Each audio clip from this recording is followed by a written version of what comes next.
Podcast de l'article de Mustapha Sohimi publié sur l'odj.ma. L'auteur a intitulé son article « 2023, le gouvernement à l'épreuve ». Il commence son article ainsi. Comment se présente donc la nouvelle année? À l'international, sous les meilleurs auspices, la diplomatie du royaume est rayonnante, crédible et influente. Le leadership personnel et politique du souverain est là pour conforter sa place et son rôle. Et pour ce qui est de la question du Sahara marocain, des avancées ont été engrangées en 2022. Une dynamique qui ne peut que se prolonger et se renforcer en 2023. Mais en interne, qu'en est-il? Sur le plan économique, c'est la loi de finances qui donne les indications les plus précises sur ce que compte faire le cabinet actuel. Il faut dire que la barre a été placée très haut dans le discours royal devant le Parlement en octobre dernier. Elle appelait à un engagement de tous les partenaires pour la mobilisation de 50 milliards de dirhams et la création de 750 000 emplois durant la période 2022 à 2026. Il est prévu dans la loi de finances 2023 les indicateurs prévisionnels suivants: un déficit budgétaire de 4,5% du PIB, à peine 3%, FMI, BERD, une inflation de 2%, etc. L'auteur poursuit son article ainsi. La politique monétaire et budgétaire reste précautionneuse, comme l'attestent les derniers relèvements du taux directeur de Banque Al Maghrib. Le climat des affaires s'est-il amélioré pour impulser une relance?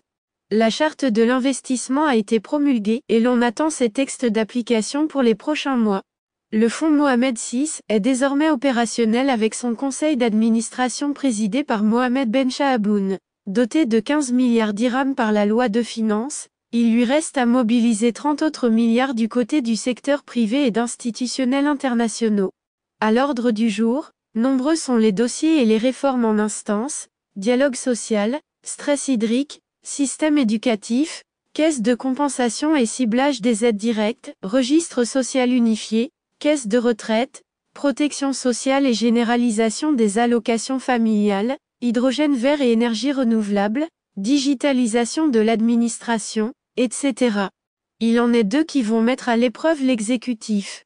Il s'agit de la réforme du Code de la famille et de l'implication plus accentuée des Marocains du monde dans le développement, longuement traité dans le discours royal du 20 août dernier. Le tourisme en est un autre qui offre le plus de potentialités, recettes, emplois.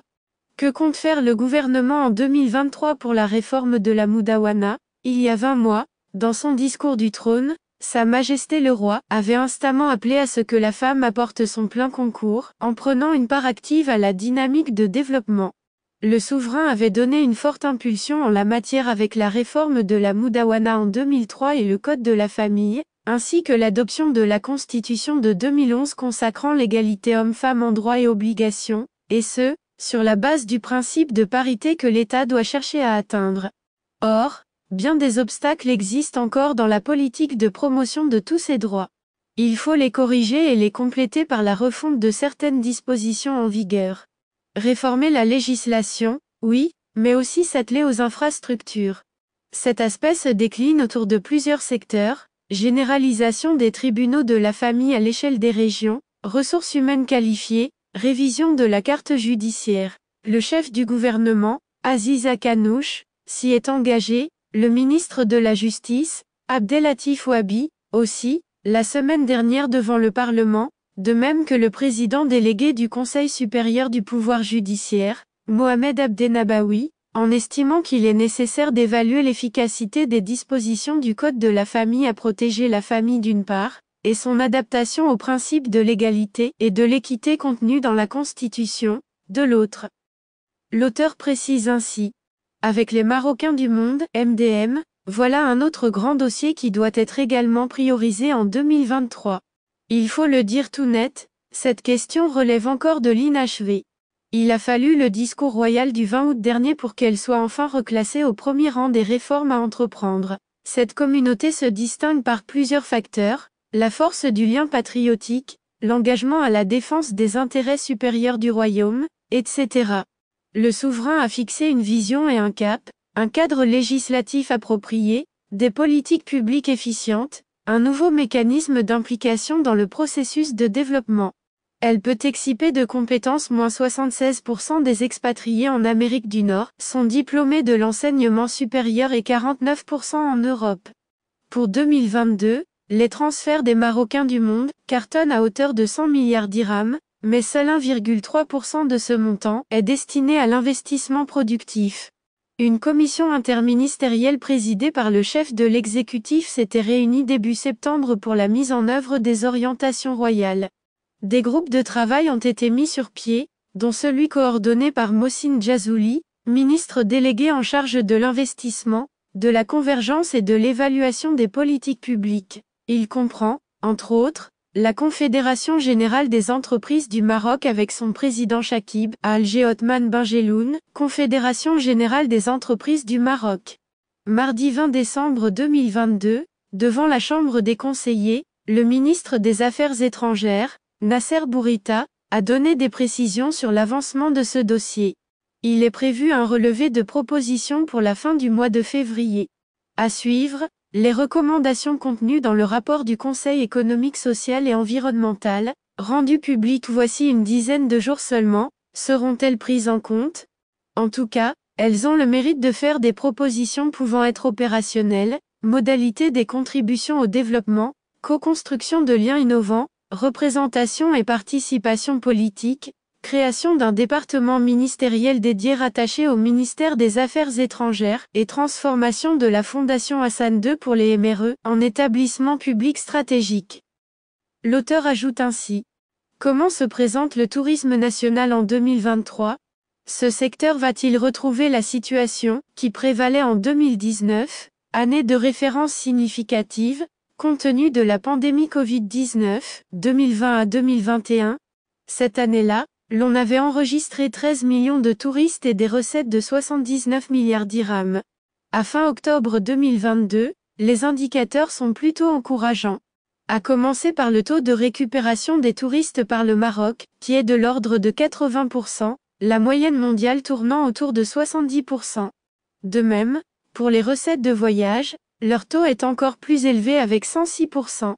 Pour ce qui est du trafic aérien cumulé de janvier à novembre 2022, il a vu l'arrivée de 18,4 millions de passagers, soit 80%. Le département du tourisme déclare s'être fixé des objectifs ambitieux pour l'année 2023, sans pour autant donner d'indications chiffrées. Ce qui est avancé, c'est de tabler sur 17 millions de touristes en 2026 et 26 millions à l'horizon 2030. Mais comment? De grandes enseignes hôtelières ont bien été ouvertes, Marriott Rabat, Marriott Casablanca, Hilton Garden Inn Casablanca, Hilton Tagazout, Fermont-Salé et d'autres. Mais encore, l'objectif de capacité projeté en 2023 vise les 8,2 millions de sièges sur l'aérien.